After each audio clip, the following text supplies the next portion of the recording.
गावाकडे आला ना त्याच्या दुसऱ्या दिवशीचा व्हिडिओ आहे. तर काल येतानाच भाजी आणले होतं, भाजीपाला थोडंफार करून आणलं होतं, रिसोडून घेऊन आले. हे आणलेलं बासारा सगळं तसंच पडलेलं आहे, काल गाडीतनं काढलं. झाडंसुद्धा आणले होते, ते ट्रॅक्टरमध्ये बाहेर ठेवून दिलं, कारण पावसात भिजतील पण आणि चांगले राहतील पण. त्यानंतर दुपारी आलो इथं बाजार करायला, बाजार करून आलो.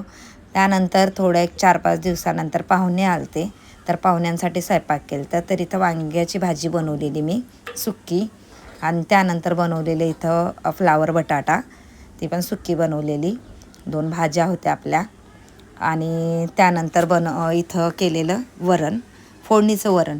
साध्या वरणापेक्षा ना फोडणीचं वरण चांगलं लागतं, आणि नुसती साधी खायपेक्षा हीच फोडणीचं वरण खूप चांगलं लागते. ते बनवलं, आणि त्यासोबत मी इथं बनवलेलं आहे जिरा राईस. तर जिरा राईस पण दाखवते बघा, एवढं सुट्ट एकदम मोकळं झालेलं आहे.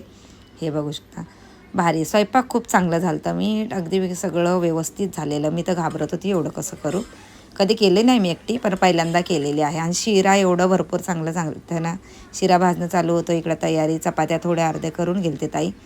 तर नंतर मला असं वाटत होतं मी शिराचा व्हिडिओ काढायला पाहिजे होती, पण ते राहून गेलं, कारण पाहुणे आल्यानंतर काही सुचत नाही.